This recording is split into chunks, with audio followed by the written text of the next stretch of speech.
Why am I so You close? Why guys, is my camera okay? so I don't. close? We were already. We couldn't even start.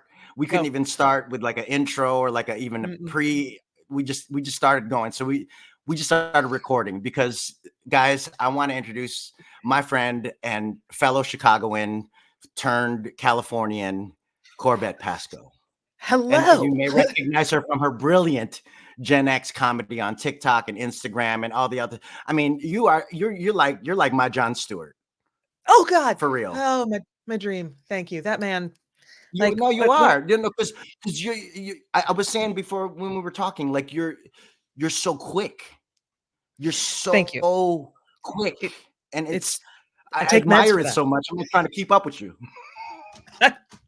I gotta take meds to slow down.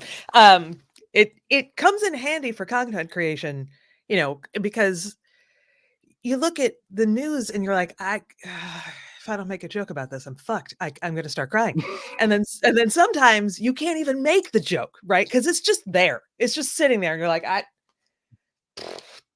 all right, well, and we learned right from Kurt Loder. We learned from Jon Stewart. We watched, Jon Stewart in particular go You said from Kurt stand up. Loder. I sure did. I sure did. I'm old as fuck. I said Kurt Loder. And well, and Kennedy, and that's she's a problem. But we learned from like MTV news that applies to us applies to everybody. So let's look at what's happening and how we react to it because that is valid. And that was our first validation, I think, of news through our viewpoint. Aside from Hmm. that Channel One bullshit they were trying to pipe into our high schools. Aside from that, did you have that? Do you remember that? It, I didn't have that, but I do remember, and I saw this meme the other day, and it tripped me out because Generation X has so much trauma that we don't even know we're dealing with. mm, Because I mean, for real, like I read this meme about how they wheeled and beefed up this space shuttle launch with this teacher, uh, and then when it blew up, they were like, okay, let's oh, uh squeaky, let's squeaky, uh squeaky, open up squeaky. your social studies books and we'll turn this TV off and I guess we'll talk about stuff, and then Johnny Carson can joke about it, and then everybody's gonna joke about how the what color were her eyes? all the We're people gonna make blew up. right. We're gonna make jokes about how they blew up. What color were her eyes? Blue, because one blew that way, one blew that way. Those were the Yeah, jokes we were making. those were the jokes. What? And now we're and then like, and then they wonder why, like, people say, oh, you guys are so sensitive, and why would we tell you guys are so sensitive, and it's like, well, because that was our child, that was fourth grade for me. that was because we weren't allowed to have feelings, so we just made jokes instead. Like Yeah, I have had to apologize many times for the jokes that I have made about my own shit that I'm like, this is offensive and I'm sorry. And I'm sorry. But also I can't stop myself. And it's not punching down at anybody else. It's usually at my own expense, right? Like I understand that we evolve and you have to make sure that your aim is correct when you're taking our very caustic sense of humor. You got to make sure that you're not going down, right? Because right. I also understand that there are kids who watch 9/11 happen in school. And I'm like, fuck, Hmm. that's okay. And then went into their, well, I guess we'll stop looking at that. Now let's do your active shooter drill. So I also understand that we're not the only ones to deal with trauma. We're just the only ones that were like, not the only ones, but we were one of the generations like, don't talk about that. Don't, Right.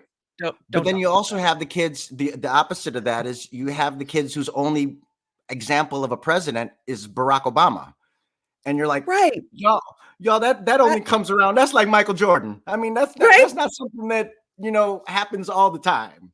That's No, like like that's a unicorn that you, sometimes comes you, around, and you can disagree with some of the stuff that happened, and yeah, agree with some of the stuff that happened, but at the end of the day, he was a brilliant leader who yeah, led this country wonderfully, and it was a harmonious time that I'll right. always remember. That was I mean, I was in the street in Chicago after he gave that after he won. Like we're marching around having a great fucking time and there were police on horseback smoking cigars. They weren't harassing or kettling us. They were just like, yeah. Yeah, okay. I'm like, "Really? Really? We're just walking in the middle of Michigan Avenue just having a grand old time after watching him in Grant Park." Like it was a magical moment that we felt So like you were at maybe Grant Park. You were yeah, at Grant Park. Yep. I Oh, knew someone who got like tickets to get in and they expanded it somehow. I don't remember how it happened, but like we were there. And I was like, this is the greatest moment of all of our lives. And we've finally gotten here. Maybe we're not fucking this up completely, but we right. were. We really did. We really Well, did. and because there, if you want to, I mean, part of the main, like, I like to break things down to their essence. Like, Yes. I spent 8 years in Catholic school and was an altar boy for 4 years, and I got the essence of that book. I didn't have to read it over and I over got again it. or memorize it. The golden rule is the golden rule is the golden rule for me. That's my, Right. treat others as you would like to be treated. Cool. Done. That's Got it. good. I'm Empathy. good. Cool. I don't. But Right. then Barack Obama, for me, broke down American politics in a lot of ways on a podcast, Yeah. on WTF, where he talked about how American politics is like a battleship, and you can't turn it or move it too quickly, or else you're going to break it. And that's where I think what happened with Trump, and Yeah. almost to a certain degree in a lot of people's minds when Obama was elected, that was too quick a turn. Who's this Right. dude Right. We've only that doesn't have had. a birth certificate? And I'm like, how the hell are you believing this? What do you This mean? this is It's right ridiculous. here. No, that's made It's up. and What? and the only reason you are doubting his citizenship is the same reason that you know people that June in Chicago on my block called the fire department when my dad was Filipino barbecuing on the front porch. Because obviously it's illegal. It's fine when we do it. No, That's just well, that just it's just I got to call the cops if you're doing it though. You look like you're having too good of a time, and that could be dangerous for me. So I'm gonna call the cops. okay, look, we're almost 10 minutes into this podcast, and I haven't really even let you introduce yourself or talk Sorry. about because it really part of the reason why I really wanted to have you on as a guest and really because we've never even met in person. We've Mm-mm. only, like I said, when we were discussing when we first saw each other, we're like, did we meet? And maybe we met at a theater party where we were both drunk Probably. and high and Hmm. passed in but we've never met in person. But I'm so enamored by your content, but also I'm enamored at the fact that you're from Chicago and Because that I'm you're proud as hell. yeah, Like, that's the other thing. I'm the same way. I've been in LA, I've been in LA since '06, damn. and I don't know that there's a time in my interaction like Jay Washington, another fellow Chicago comedian. He says, "Hi, my name's Jay Washington. I'm from the South Side of Chicago." Same. I'm like, "Yo, I'm Eric. I'm from Chicago." Yeah. That's the intro whenever we You have to. Like, talk to I people need out you to here. understand my legitimacy as a human being that I'm from Chicago. Like, for some reason, I don't know if we're as bad as these folks about it, but I think my mom was from New York. She was Brooklyn born and bred. So like that pride is expected of New Yorkers, right? Mhm. I don't know why people don't expect that from us. Like I'm gonna tell you in every interaction I have that I'm from Chicago because this is But I don't know what this is, there's but just this is not certain Chicago. authentic. I don't worry about it. We're good. We can I can always edit out whatever's funky. No big deal. Okay. Um, I just like talking to you. No, but because there's a certain level of authenticity Yeah. to Chicago. Yes. There's I just was. a certain level of realness where I don't want to bullshit you. I don't want to Like we all bullshit you. started in truth and comedy. We all read that damn book, and we don't want to tell a lie. Right? I read the book. I took the classes. My first level was with her. Like that. That's I need. I was drilled. It was drilled into my head at IO. Right? Like if this isn't real to you, why am I watching you? If you're not in this scene, if you're not Yeah. making moments in this scene, why do I give a shit? What? If What? You're I don't funny. believe that you're the character that you're playing and you're just putting on a funny voice to make us laugh, what are you even The doing, who is dog? important. The who is important, the what will come later. And that wound up to be like a life philosophy, right? Like it's not about the plot, it's about the who, which is why we create with each other, which is why we like collaborative environments, which is why we band together when we find out someone else is from Chicago, right? Like the who is important. The what will figure itself out, Yep. you know? And Because yes, and as a philosophy in life where you positively accept what okay, whatever's in front of you, okay, yes. And okay, here's my contribution and imagination to it. That's Right. the basic essence of yes and for me, that's been my saving grace out here in Yes. California. Oh, God. And we're in two different worlds too. Like we're in the same state, but you wouldn't know that, right? Because LA and I'm in Sacramento. Like I still can't figure out the vibe here. I don't know what it is. I don't know if it exists. It's so weird. It's like strip mall, farmland, midtown, and then more farmland and a strip mall. And I'm like, fuck. And it's not quite burbs. But I'm in a diverse ass neighborhood, like all the way around, I'm like, that's great. What is there to do around here? Y'all, do you do anything? And I know they do, but it's hard to find. Whereas Chicago, you Mhm. walk and you find out, you know? Well, and that's the other thing. It's walkable. That's part of the, that's the allure. That's the grace. That's you can walk. You can hop on the train and get anywhere.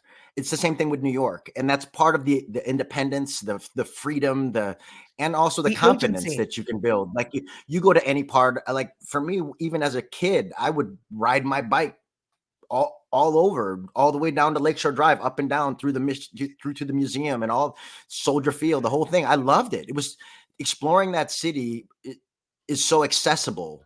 Whereas Yes. here, you really need a car. You really You need a car to be able to get from one place to another, to another, to another. You just need a car, and I still it's don't have a not as license. I'm trapped in this Corbette. house, Eric. I'm trapped here. I have a car. It's even in my name. My husband can drive it. I've taken lessons and I have my permit. I think it expired. Okay, so I need Look, another permit. That'll be my third one. And then I'll get my license. It's totally gonna happen someday. license in Chicago. You Right? I didn't need a didn't need it. license in Chicago. You didn't need a No, car in Chicago. nope. I didn't You have one could forever. really get if you had the patience to ride the train or be on the bus, you could get anywhere. And if you just allot yourself enough time so that you were on time to whatever appointment you were going to be at, and you're good. You know, It and you're was a good. really wonderful. Go ahead, A lot keep way more going. time than you think you need.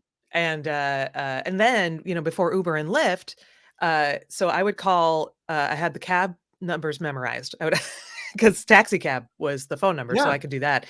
And then I lived on the Northwest Side by the Admiral Theater, which is a nude theater. It's the a side of strip my a bachelor strip joint. party. Really? Yeah, Fantastic, fantastic. Uh, uh the strip club, was the only reason I could get a cab in high school because then there were a bunch right there because I lived right at Lawrence and Pulaski.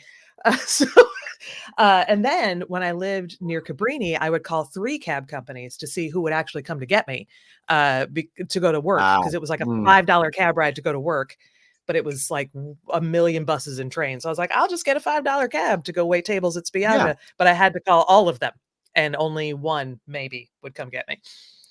But, yeah. you made it work. There was You that made it too. work. The Yeah, whole it segregation of Chicago. There was still that, but I'm glad and happy that I grew up with it. You know what I'm saying? Like, because it made me who yeah, I am. Because yeah, right. there's racism in Chicago, and there's it just Oh, hell it yeah. just was. It's always going to be there. It's part of the how the city was built. The whole Right. redlining of the city. That's just that's the structure of it from the beginning, and they're trying to change it up, but and they call it gentrifying, but Right. but Oh, at the same time, I but go back and I'm like, I don't but at the recognize same half time, that shit. I don't. Yeah, like they got a pink neon flamingo bar at Wrigleyville. That's like sacrilegious to me. I know. So I just booked, an Airbnb, because I'm going back in June, and, I got a place for part of it, Mm, and usually I stay with a friend, but it's booked, and I'm like, "Ah, fuck. Okay, so I gotta shell out way too much money to I could crash on couches, but I'm almost 50. I need my own space, like, it's just So, mhm, mhm. and some friends have guest rooms, but you're still like, "I don't." So I so I got a place for most of it, but the last 2 nights are at this Airbnb, and it's, like, across from Wrigley, which I normally wouldn't do, but the gig that I'm doing is at G-Man, so it's really close anyway, so alright. Yeah, make it easy. Someone made this apartment in Wrigleyville into, like, a campground. They put a tent over the bed, they put some AstroTurf on the floor, and they put some toy bears all over the floor, including hanging on a coat rack, a bear costume, but I mean like a cartoon bear costume, like a big round head with like the little mouth that goes like this. There's a costume in this Airbnb, Eric. So your Airbnb catered to furries. I think so. And I rented it because it was Yeah. on sale and I need pictures of that. So I'm going to be across from Wrigley Field in a fucking bear costume. Like, what's up? What am I Come doing? I on. don't know. Are you Right? kidding me? That's like you got your content and it's included in your Airbnb. It's pretty awesome. Right? I was like, you guys want to give this to me for free? Because I'll put it on TikTok. I'm saying you will not have problems booking this thing after my TikToks. I know, right? Like it is the stuff that they have put around Wrigleyville. I'm like, it's a mall. What in the No, hell? it's a huge mall. It's a huge mall. Well, In an effort to retain the nostalgia, they have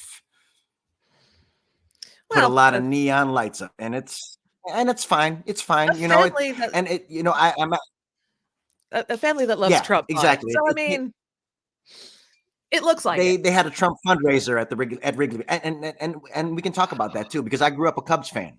Okay, right? I grew up a Cubs fan, and we won in October of 2016.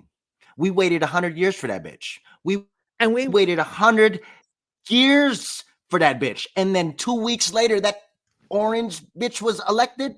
Like we can't even have any nice things. We can't have any nice things. And then that was the family of Wrigleyville that owns the shit did a fundraiser for Trump in Wrigleyville and like, shit on it even more. I was gonna say, just pissed all over the bleachers. I don't even want to celebrate my Cubs because of these horrible we had like people. 2 minutes watching I've saving pitch, and that was it. That's all we got. We got to watch that one. But I'll tell you that you're going to be back in June to Chicago. I am. End of June. And you've been back. You've been back before. I've seen you. You go back all the time. I do. And as a Chicago artist who lives in California, to me, there is nothing at all better than going home and recharging your Chicago comedy batteries and feeling the and I just that up. It's so good. And you're like, I don't know, what am I doing? Is it still worth it? But then you stand there, right? So I host a live lit show. That's and other people host it when I'm not there. It happens every month, whether I'm there or not. I'm booking it from over here, and we're making it happen. And when I do finally get in the room, folks. That's how you do it, guys. Like, I swear to God, people ask me like second thing, like, oh my God, you're moving to California. What happens to Right Club? It came so fast. Like, not I'm gonna miss you. What happens to Right Club? Which actually made me pretty happy. I was like, I'm glad you care. Good. Because that show's important as shit to me. And like, then I get there and I stand in the room and I'll do like, whatever. My intro is 5 seconds. I'm not trying to do a tight 5 up there, but maybe 1 or 2. And then get the fuck off the stage to bring up all these other people that represent Chicago. And it's the best writer performers. And I'm just standing there and I'm just absorbing the crowd and them. And you're like, yep. That's what I need. Just, and whether they're making an audience uncomfortable as fuck with their truth, which I love, or they're fucking with them and we're just right. I know, because I know that's what you do and I love it. Or they're just falling over laughing because they had no idea that this is how the night was going to go. Or they start off saying something so fucking profane that I'm like, these are my people. This is perfect. Yes. Thank you. Yeah. And I come back here ready to take on the world. Absolutely. Yeah. Every time. I'm tired as shit, but I'm so happy. I was listening to Club Shay Shay. I was watching. I'm a fan. And Lil Rel from Chicago was on that. And he talked about how when you come from Chicago, Chicago makes you feel like a celebrity already. It makes you feel like you can conquer the world, especially in comedy. If you're like from the actual Chicago comedy, nothing scares you about Los Angeles. No. Nothing scares you about New York. Nothing scares you about anything because you got that like almost Al Capone skin to your comedy that impregnable type stuff. Did you stand at Sylvie's and watch every audience member also be a comedian and also stand watching you like this? Mm-hmm. Yes, you did. You're going to be fine.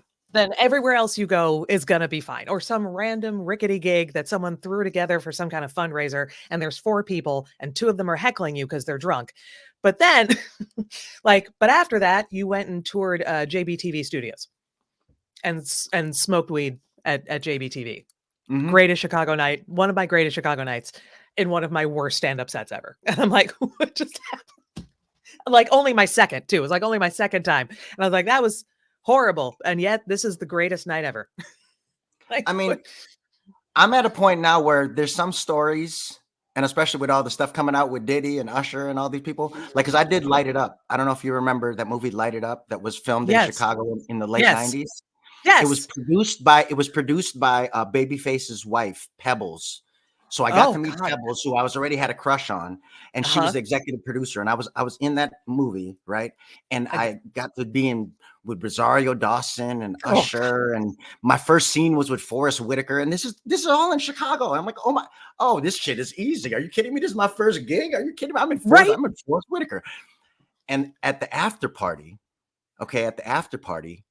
Usher was like, yo, Erick, why don't you come with us?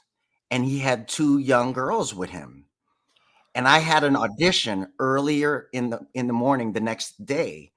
And being the responsible Chicago actor that I am, I was like, yo, bro, I'm sorry. I'd love to, but I got to go to this audition in the morning. So because I'm stupid. And also I was really dumb too. Like, I knew when there was like a girl could be naked in front of me. I'd be like, do you really want to? I don't think you want. I don't know. I don't think you're attracted to me. It's this guy behind me, right? No, but for real, like, I wasn't really into that. Not that I wasn't into that, but I was so into comedy that it wasn't really that was never a thing for me. And so I've hooked up with those people. I know. They had no idea. I'm going to talk to you about my show while we're doing it. Come on. Yeah. And so for me, like, that moment in my life that in Chicago was like, oh man, thinking back in hindsight, now that I'm turning 50 this year, I'm like, man, that could have been a turning point in my life. Like, it could have been a totally different thing. Because it's weird as you grow old in comedy, your perspective and obviously hindsight is a different thing. But I think for me, my goal has always been longevity. And part of me, like, when I watch your comedy and I watch your TikToks and how quick you are with it, like, that's longevity for me. That's how you sustain longevity in comedy, is you're always up on all the different, like, you got a joke for everything. I mean, as much as you can, right? Because everything changes so fast. And if you're stuck in your edgy comedy, if you're stuck in this is how we do things, this is old school, I've made this my persona and it's inflexible, what the fuck are you doing? You'll be popular for 5 seconds with the wrong people. And then what? Like, anyone who comes on is like, you can't make this joke anymore. And I faced it in Chicago theater all over the place, right? Like, we can't make this joke anymore. I'm like, okay, first of all, tell me the joke you want to make so bad that you can't right now. No, I want to hear it. How funny is it? No, go. You're defending the hell out of it. I can't wait to hear it. It must be amazing. Yeah. Oh, you don't have one? Okay. Also, take the challenge, because if you're a comedian, you're a writer, right? You are a writer. That challenge to evolve, to take on this new problem, or not a new problem at its root, but a new manifestation of that problem, that's your writing prompt. Ready, fucking go. And if you can't rise up to it, that's your fault. That's your weakness. It's not them. It's you. Like that. And there are some things that maybe you just shouldn't speak about. And I will be the first to be like, I don't know if I should talk about this. And that's why, like, draw on your own experience. I had that question that was going around for a while, where this woman was like, tell me what you mean, Gen Xers, when you say that Lionel Richie wasn't black after he left the Commodores. What do you mean by that? And I'm like, I'm not qualified to speak on that. Nope. Not touching that at all. I like All Night Long. I like that song. Well, I like Dancing on the Ceiling. I was dancing on the ceiling right along with Lionel. What I said about it was, I ain't saying shit about that. All I said about it was, listen, I worked a lunch cruise on the Spirit of Chicago. Okay. I was singing Dancing Waiter for a while. And It was just the lunch cruise where you just wore Hawaiian shirts. At night, you got the reversible vest, but for lunch, it's just a Hawaiian shirt. So you can kind of guess the kind of songs we were doing. Little You Could Call Me Al for reasons I can't. Why are we singing Mashkinada when we're all white people? That's fine. We're just going to keep going with that. But one Keep of the going. songs was All Night Long. I'm Yeah. pretty sure they wouldn't have put a Commodore song in that medley. That's all I'm going to say. I was like, that's all. That's it. But also, okay. And you said you were a singing waiter, right? Yeah. And see, I didn't want to be a singing waiter, even though I could kind of sing and carry a tune. I didn't want to ever do that. Yeah, I did one I wouldn't musical and recommend it. wasn't really into it. But I worked didn't at do it. Hard Rock Cafe as a waiter, and every time they played the electric slide, Oh God. you had to stop whatever the fuck you were doing And do the electric slide and do teach the electric everyone how to slide. do it. And And you're going to go everyone down had to to your do it. knee. And if you didn't do it, if you were taking an order or you were doing something like to the progress of your actual fucking job and you didn't do the electric slide, You're the fired. manager would pull you aside and be like, "Excuse me, Eric. I noticed the that electricity you was were- on and your slide was absent. So You weren't, I mean, turning to the left and turning to the right. You weren't doing that. So there was no boogie next oogie time oogie. it plays, we're gonna play it again in 10 minutes. I need you to participate the next time." So if you could, And I was yeah. like, this is Yep. ridiculous. And it was but at the same 11 time- times. You're like, but I need this money. It was good But I'll money. tell you, when you've done the electric slide in between taking orders for chicken breast and baked potato, Uh-huh. Yep. when you've done that as a performer, there's nothing you can't do. No, Because you're like, if you learn to clap like this, okay, because your mic's in your hand, and you're and you got to leave your frozen drinks on the bar that are melting because it's the send-off time, and you got to run and do that. You got to ask someone to coffee and dessert your tables because you're doing the show that night, and you're pretty girl A, because it was pretty girl A, belter girl B, dancer girl C, I think. No, it was ugly girl C. She was ugly. And dancer girl D. That was it. We made nicknames for everything because that's all you can do, as based on who got what solo. Entertaining yourself by making it the high kick show or the snatch show, where all during my shift I'm going to figure out how many times I can say snatch, because these are just, it was me and all the Chicago musical theater performers, and I was not one. I'm an actor who can sing and dance, and like right, and so it was good money in college, but I'm working doubles and triples and crying most of the time, right? Like I had someone take me outside to be like, "Do you smoke?" "No." "Oh, you do now." "Okay." Like just force feeding you cigarettes to cope is how we made money, right? And like after that, everything's fine. You can do anything at anything. Like, girl, I carried up 50-pound speakers into a high school in tights. Doing Romeo and Juliet. Yes, you did. Did you After do learning the script 3 days ago? Yes, you did. And it was like, let wanton's light of heart tickle the. I don't want to go. Okay, I don't want to go. I don't want to go. That's all I'm trying to. I had kids throwing pennies at us in Romeo and Juliet. I yelled at them. I was like, "We're not doing a talk back." At the same time, when I had shall I hear more or shall I speak at this?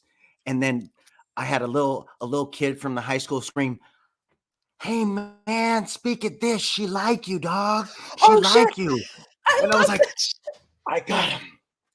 I love that. And then even when when I was going to take the poison, and you had a little girl in the front row going, "No, don't do it. She's alive. She's alive." And you're like, best. "Oh, I got him. I got him. Oh my God, I'm good at this shit. Right? That's what Chicago gives you. I love that shit. I went back to do a show last summer, and when we did it for students, when they were angry about stuff that was happening, when they're talking back to us because they're invested, yes. They're like, "Oh, he's coming back. Oh, hell no. He cannot. No, he could. Who does he think he is?" And I'm like, "Oh, yes." Like they are invested. But when these kids were just throwing pennies and just laughing at people, I'm like, "No, you're being assholes. This is not you being involved.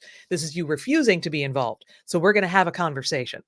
Because by that point, I'm like, what, 23? And I have the confidence to go, no, we're going to talk.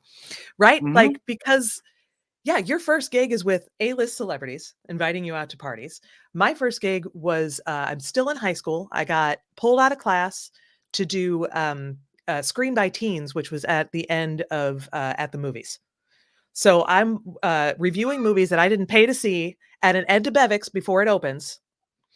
And I'm this is my and then I'm getting like callbacks to Steppenwolf, you know, and I'm like, yeah, this is gonna be easy when I get out of this arts high school. This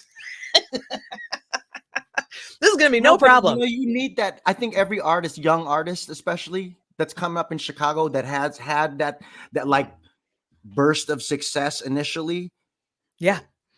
Most of those folks that have had that burst of success initially are still working now.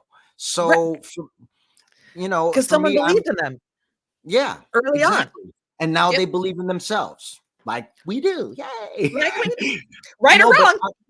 But I wanted to kind of bring it to current events now, because now I get to discuss current events with the great Corbette Pasko. So, no, because you brought up how kids are learning today, and how they intake information, and part of what made me feel the Kendrick Drake battle was so significant was because I watched this. I can't remember her thing on TikTok, but it's like a teacher, and she talked about how I have these kids who don't even enjoy reading, explaining triple and quadruple entendres eloquently to their peers, and defending their stances, and debating, with real good debate tactics and actual, and nuance arguments.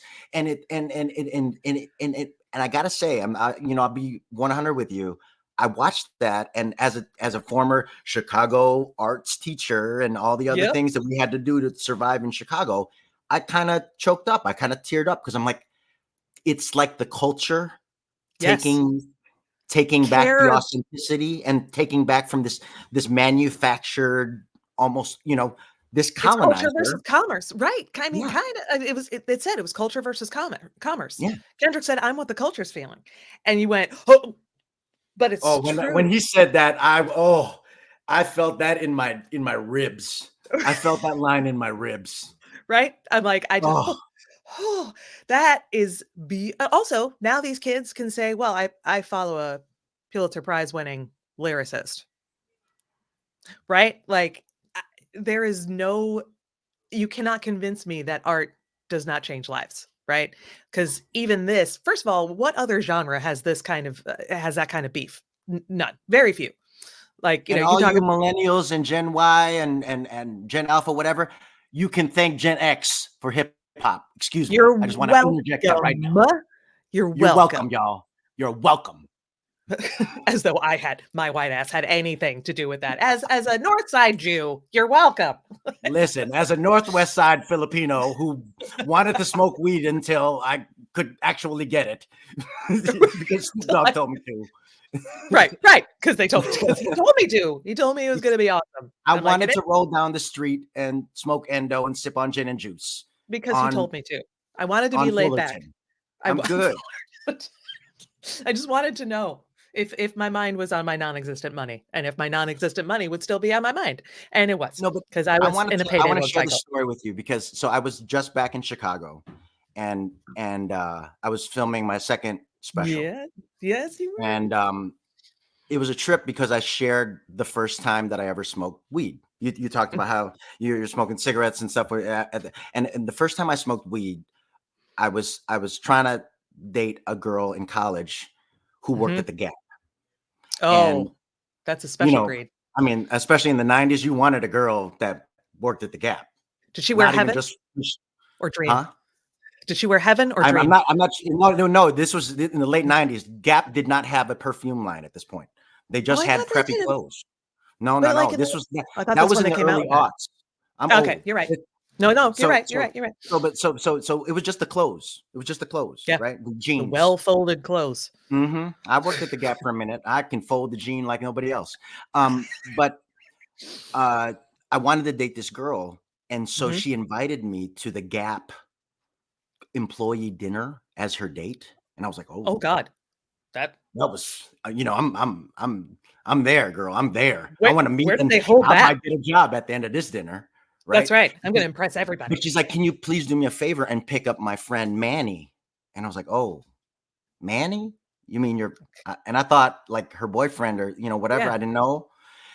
And then it turned out Manny was a gay man, Okay. a All very right. flamboyantly like, wait, Mina, before I wear this scarf, I got to, I'm good to make sure my scarf, like Uh-huh. really openly. And in the 90s, that was a different thing. And Yep. I had never really interacted with, so this was An my out gay man. first time meeting a homosexual man. And Right. so, and I'm, raised by a very homophobic Filipino. And you're like, I'm I gonna mean, I'm gonna keep he it would together. not be offended by me telling him people that he's homophobic because he's like, yeah, that's right. I'm scared. It's my dad. I'm terrified. I'm absolutely terrified. You're He's right. just scared of it, but because he doesn't know. But Right. so I'm here and I'm like, okay, this is not her boyfriend. Obviously, this is just her coworker, and I'm just gonna hang out Mhm. here and it's gonna be cool, and then we'll go meet Doris. And then Mhm. he's like, would you like to smoke some weed? And I was like, remember I Snoop mean, Dogg? I listened to right? Snoop Dogg. I was like, I want to I smoke didn't think weed, it but would I didn't. go down I like this. figured that I would gonna smoke weed with someone like Snoop Dogg or Dr. Dre I or thought, I yeah, thought, but it's instead I was smoking it's with Manny, and he rolled a joint, and and at first I was a little hesitant because I'm like, is this guy trying to seduce me? he Like what'd you put in it? Right. Like, did you Huh? put some stuff in this? Like, whatever. I don't know because I didn't even know what it was gonna feel like. The whole thing. Right. And then I smoked the joint and with him, and we Uh-huh. shared it. And then I got so stoned that we drove to the dinner, and I really was so stoned that I didn't talk to anybody. Really didn't even talk to Doris. I just talked to the waiter, and I ordered 2 burritos as big as your head. I don't know if you remember Marlon's. I I ate do, 2 burritos. steak burritos, and I ate 2 of them in one sitting. So here's this dude that she invited as a date, and all I Mhm. was doing was Housing burritos. Just housing burritos and being like, Manny, you got to tell me where you got that weed because I'm gonna get some. I want you to get me some more. I was like, and like almost to the point where I think Doris, we didn't end up dating because I feel No. like she thought I was into Manny so much because all I was talking about was the weed. She's like, every time I lose men to Manny, every single time. And so then, I made the joke at the end that I went back to his house and I got a pound, and all I had to do was suck his dick, right? And I mean, that's cheap. That's a cheap it's price. cheap. I was like, it's a I pound mean, of weed. That's awesome. I mean, And I they always flipped made it. me watch like long stand-up specials. You So, got so off fast easy. forward, I'm sitting in O'Hare, okay, and Uh-huh. now here's my Dave Chappelle moment. I'm Uh-huh. sitting at the bar, and there's a trans woman sitting next to Uh-huh. me, Uh-huh. and I'm like, I almost was like thinking about the joke. You know what I'm saying? Mhm. Like the story that I Mhm. just told you, and I'm like, Uh-huh. let me see if because I when we talk about like people with their consequences in cancel culture, and I've Yeah. always been up to the rule that as long as you can tell it to the person or to a person that Yep. you are if you can tell that joke in front of and into the eyes of a person that you are joking about, Yeah. then you're probably not punching down, you're probably punching up, and you're Right. good, And you're right? good. Right. Yeah. And so I was like, let me just, we're talking here. It was kind of like, this conversation where like, Right. oh, You're like, it kind of comes up. Okay, cool. Let's talk about this. And then, so I told her, and then I told her the punchline at the end, and she bust out laughing. And I was like, because okay. it's a good solid joke is why. Because it's not because he wanted me to. It's just, and all I had to do, like, it's just as though it's an easy thing. It's an easy transaction. I didn't have to sit there and listen to weird comedy albums. I didn't have to hear their story about their cat. These are all problems when we had to go to a dealer in person, right? Like you had to Right. sit there and pretend like you were All I friends. had to do was suck his dick, and I got a pound of weed. It's great. A And I pound. didn't really suck his dick. Now, I'll clarify. No Diddy. I didn't really suck his dick. That's a joke. I'm just kidding. I didn't do that part. I Joke. did, however, get a That pound was a of weed. joke. That's the fictional part These of are the it. That's the jokes. Hassan Minaj part of it. This joke. You didn't say your family was Yeah, I'm tormented. trying to stay poignant as you, girl. I'm trying to I stay as see it. poignant as you. You are Just got. you're literally like my teacher when I watch your shit for real. Because I that's how quick you are. Because you'll hit him like that with a shiv of like a Hassan Minaj side comment. We're like, oh, yep, But It's my that's favorite thing though. I learned from you. That's why I'm so happy to have you on this podcast because I appreciate that. you're like an extension of my IO classes when I watch your videos. Man, I love those classes. I really did. Because one of my favorite things actually came from some of the lessons I keep with me, right? Is actually from Sharna's level 1, but it wasn't her. Because she had to go take a phone call and drop some names over there, whatever it is that Sharna does. Susan Yeah. Messing. Oh, God, that woman. I love her so much. And TJ Jagodowski. She's the goddess. She's awesome. She's a Susan goddess. Messing she's Liz amazing. Allen. Susan Messing, Liz Allen, Bob Dassey, Paul Bob Grundy. Dassey. Oh my God. He's a technician. He's amazing. That dude said, because he would always compare improv to jazz. That was his favorite thing. But one day, and he was like, you can't shoot your wad too early because then you're just on stage. And then he catches himself mid analogy and he just did it. And he's like, and then you're just slopping around in it. That is stuck in my brain forever. But what happened is, so Sharna had to go take a phone call. So she brings Miles Stroth into the class. And if you're around IO during this time, Miles is a very archetypal Chicago improv dude. He is older. You will find him at the end of the bar. He is bitter. But when he gets on stage, that motherfucker is good. And you're like, okay. Genius. But right? And you're a little mad and about it. Such a subdued, patient genius. Right? Like, And he could like one of those where you could walk on stage and he wouldn't talk for 30 seconds and you'd be, like fixed on every waiting. step and every movement of his, like, brilliant. Because he's taken, it's all the people who take the callbacks. I need to bring this element back in. That was my coach. That was Mike Abdel-Sayed. Like, I'm bringing this back in because it's necessary for the entire format, not for me, but for the whole. So he comes in, angry older brother that has to take his little sister along with him to wherever it is he's trying to go and be cool, right? And he's like, okay, all right, listen, here's the thing. You got to start smart. Because if you're smart out of the gate, then they trust you. And then if you switch to silly, the audience goes, hooray, the smart people are being silly. Now, if you start off silly and then later you try to get smart, the audience goes, oh, they ran out of silly. That shit has stuck with me for absolutely ever. You earn the right to make toilet jokes. You earn the right to make fart jokes. You earn the right to be stupid. Because you've already told the audience, I know what I'm doing. I've chosen to be an idiot. Just let me. I understand that. I know that path too. Yeah. Let me just go because I've earned it. And you trust me. Yeah. And you want me to do it. That's what you came here for.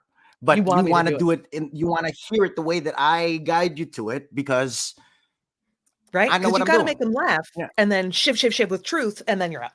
Right? Like it's just like I got you. Wow. Okay, bye. I just wanted you to think about that for a minute. Yeah. Because it sticks with you better.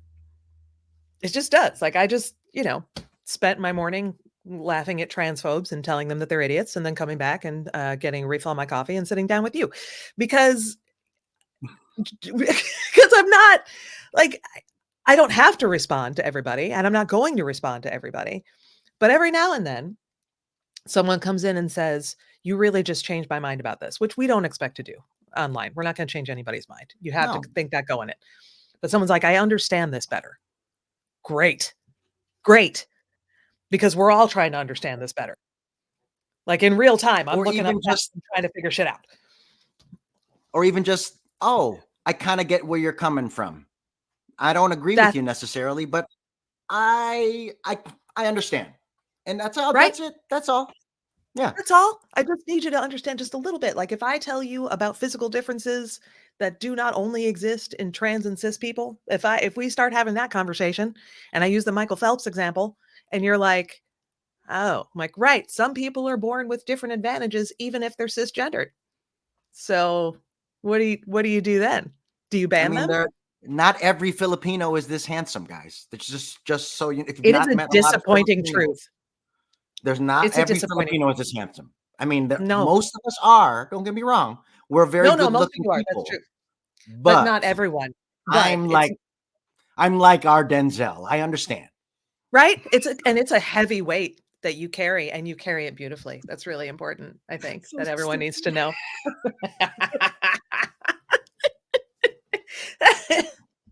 You No, but know, and oh, Corbette. see. I mean, we could. I feel like we could talk for hours, and Mhm. now I kind of want to just kind of plant the seed that I think Yep, we're gonna do. We gotta produce a show together, either a Chicago comedy show in LA or a Chicago comedy show in Sacramento or whatever it is. But we got to work together because our comedy absolutely. philosophies are too in line. We are peas in a pod, I know, and and I've been thinking about, like, the nightly shows, like, when people do, like, talk shows live and they bring comedy live so we can talk about a few issues, we could do a little Rage Desk live if we want to, and have some stand-ups and a few bands, and I'm already like, I've already been ruminating since you mentioned, I'm like, "Okay, so who we would could that do be?" online. We could do this all online where we can never have to leave my house, and I That's can have all true. my I know, ridiculous your space buying background is toys in real the fucking background. nice. Like, look at all these toys, like, you got a Okay, whole I have been setup. building these toys, and my family has been like, "Why the hell do you keep?" Let me live. Just let me live. No, but this background, I've been planning It this looks so podcast good. all throughout the pandemic. This is I gonna be my background until like so like, it's just I mean, everything here is white and beige. Like, I just got white and beige, and then one splash of color from Cassie I Workman if right I ready to go. don't get a Funko Pop sponsorship with one.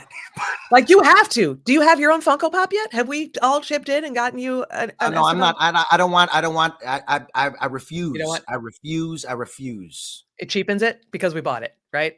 I Because refuse. I want one where, like, oh, look at this. Look at this Eric Esteban Marvel yeah, Universe character, or the boys or whatever. I don't right? care. Oh, Whatever the I fuck had a I'm cast in, but I'm not trying to make a thing like I'm not Donald Trump. I don't need to put my face on a magazine. no, I had a friend, who actually did get, a Funko Pop made of her, not as a gift, but as because she was on a Marvel show, and that woman had so much success, and, RIP to Annie Wershing. She was an amazing, amazing human being, but, like, Mm. the day that she showed that, I was like, "I'm sorry, never mind. Everybody, never mind. I love everything you've done, but this you can stop now. You can retire. Because You can be done." because the thing about it is, our generation, Generation X, for Mhm, real, like mhm. the our Academy Awards and our Emmys and our awards for this business are very different than no, you know what I'm saying? Like our Right? goals were Yeah. very different than that Oh, of I any want other acting generate, like simple shit. We were what is latchkey your kids growing up. what's your Go ahead. idea of fame? Is like, if someone makes a Funko Pop of you because of Marvel, like, what is your "I've made it, I can stop now" that other people wouldn't understand? This. Yeah. Yeah. Yep. No, for real. This. Yeah. For real. No, Yeah. if you would have told me when I was 25 in Chicago and Mhm. I was still gonna be doing it, and I'm on my Mhm. second full length comedy special, and now I'm talking to one of the biggest TikTokers and funniest Gen X TikTokers. Yo, I see your following, girl. I know you're doing really good. No, but I'm It saying, and you're from Chicago, and we're talking yeah. about improv Right? The from '90s back in and the day off. and when we Yeah. were young. I mean, are you kidding me? That's Yeah. that's what it is. That's a journey. So for That's me, it. this is it right here. I'm Right. good. I'm good. That's it. I'm Like, good. I used to joke, and I was also dead ass serious, was like, "Make me a panelist on an episode of Wait, Wait, Don't Tell Me." Seriously, that was my nerddom. That means I'm smart and funny. That means I'm smart enough and funny enough that I'm okay. And so then I just made my own content, and I'm like, "This is working," because I Yeah. look up to incredibly smart comedians where I go, "How the fuck did all that just come out of your mouth? How'd you Right. do that?" And I Or wanna how be did you make that concept that we're all trying to figure out so easy to understand? right, and you How handed it did to you do me that? in this "How'd you do that?" in this amazing Yeah. punchline. And Yeah. I want to be in awe of that forever because that means that there are always people out there making this shit happen. enthusiastically, right? That means that people like you are out here making this shit happen enthusiastically. And that is what gives me hope, right? Because Gen Xers, we have apathy, we don't have emotions, we don't have hope, burn it all down, except that we do. Or we wouldn't still be here, and we sure as shit wouldn't be in this business. We would have gotten MBAs a long time ago and been whatever. We would have had internet stocks Seriously. a long time ago with that. No, but for real, if it was about money, then I mean, I sure as hell wouldn't be a podcaster, and I No. also wouldn't have all of these toys behind me. I almost became an electrical engineer for half a second so I could be a patent agent. No shit. Because my day job was working in patent law for 18 years, and I'd go away and do theater at night. I'd run a theater company for 12 years. I'd go and audition, at Claire Simon and all that shit, working in patent law for 18 years. Yep. And I loved it. Don't tell that to my parents, please. Don't tell that to my No, parents. I won't. Don't I'm not ever, going to do that. No, I'll never tell them. because it was when I told them I didn't want to be a lawyer and I wanted to be an actor and be on LA Law, they were like, "Oh Lord." I just want to play one on TV. That's all. No, I was never I a just lawyer. want to be a lawyer on LA Law, Mom. I don't want to be a real lawyer. I want to be. No, that's a better. Yeah, no, That's that's way what you should have better. done. That's way Yeah. better. No, Yeah, I wasn't and you going to be can a hang lawyer. out with a girl from the Partridge Family, all grown Right? up. Come on, man. All grown up now. Come on, everything about this is perfect. I don't want. That is a deep cut. That's a deep cut. That's Susan a deep Day cut. reference. Susan Day.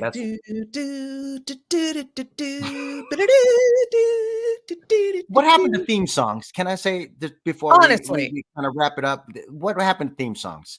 I don't know, Because but I could sing all of them. Is because they're all in our brains still, now. Like they're stuck. still, I found an All forever. Family Ties channel, and I'm just jamming the entire time. Okay, I mean, come on. let's give this Gen X to kind of wrap this up. Okay. Let's give our Gen X suggestions for the streaming services, and because I feel like they could use a little bit of Gen They X's really could. opinion on because maybe some theme songs. You need some Maybe theme some songs. theme songs to the shows.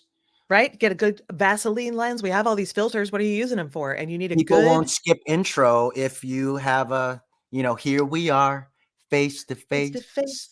A couple of silver spoons. Come on, man. Oh, but every kind, single Facts of Life, Give Me a Break, all those shows, they all had great theme songs. All of them. Family Ties, everybody. Growing Pains. Everybody had great theme songs. So maybe what's the problem with some of these Disney Plus shows or Netflix shows is, people don't like They need them. theme songs. Right? Because there's a brand new life around the bend, and maybe there's a time for life and a time for living. And I think you should probably put that to music, preferably with some keys and a smooth jazz beat. I'm not saying, I'm just saying. I'm just, and now I kind of want to wrap it up because I want to throw this comedy concept out to you. Yes. As a wrap up of our Generation X conversation and just overall just meeting, and it's been such a joy to talk to you, Corbette. It's been a joy to talk to you. I want to talk about we talked about the trauma of the Challenger explosion at the beginning of this podcast, but for me, I just realized something when I watched something this morning online, and that is the tragedy and the trauma that we all grew up with as kids when we watched Never Ending Story. Oh my God. I can't. Why would you? Do you know I'm saying? I saw a planter. It's a planter decoration where he's in one pot and Artax is in the other one. Yeah. And you can pull them to. That's not funny. Why would you do that to me? Why would you? We never got over that. But that was our idea of a fairy tale. Where you kill a horse. And as a dad now, I was like, I want to share this magical story with my kids. And as soon as Artax sunk into the swamp of sadness, my kids left the room and they were like, Daddy, why did you make us watch this? This is right. What have you done? Why are you doing this to me? I tried reading the book to my kid, and the bullying that started the book, she's like, absolutely not. I want no part of this. I was like, we didn't even get to the swamp of sadness. Okay. And I'm gonna end. I wanna end our conversation on. I'm gonna pitch this to you. I Okay. feel like the Never Ending Story was the prequel for Fight Club. Hold Because on. when you look at the parallels of Tyler Durden and Ed Uh-huh. Norton's character in Fight Club, Right. and Right. Atreyu and the little kid reading the book. Oh, no. Oh, no. So I'm you're just s so saying. that split so Atreyu Because then Atreyu was the ideal little boy right? when we were watching it, and then Tyler Yeah. Durden was kind of like the ideal man Yeah. of that time when So we were of age. so So Atreyu was grew up to make Atreyu. soap and blow up. Also, why is no one taken from Tyler Durden destroying the credit card company so everyone's debt is wiped out? No, How I is know why, because I worked with some friends in Chicago, and one of my friends had a side hustle where they have underground bunkers with databases where they have all of our stuff. So even if you blew up the credit card companies, they have it wouldn't matter. underground bunkers that they have all of our data stored. That doesn't surprise So me. so But it does that's make me why. very Yeah, disappointed in so Anonymous. Like, you the guys could have done this futility by now. of the actual explosions of Fight Club and that glorious ending with Yeah, the no. Pixies song playing at the end. Yeah. Yeah. Sorry, I had this shit on it. It wouldn't No, matter. it makes Even if they sense. blew It it up, wouldn't. they have all that stuff backed up, and there's no escaping our never ending debt. The never-ending debt cycle. Ladies and gentlemen, Corbette Pasko. Eric goes to about everybody. Okay, so Okay. I obviously, if you've listened to this far, you should be subscribing and watching, and I'm going to Yeah, you upload should this do that. video. And again, Corbette, thank you so much. You are Thank you, Eric. awesome, and we just do You're this all awesome. the time because Okay. we just, and also that whole online variety show idea. I like it very much, and I think it's gonna happen. That's what I Yeah, think. I think it's going to Yep. happen, and then all the people in Chicago will watch, and then when we go there live, we'll sell To out be the like, Chicago. done and done. Yeah, You're welcome, everybody. And that's how we get shit done at Gen X. awesome. All right. Thank you so much, Thank Corbette. you. We'll talk to you Thank you. soon. This is amazing. Yes. Okay. All right. Bye Bye. bye. End recording.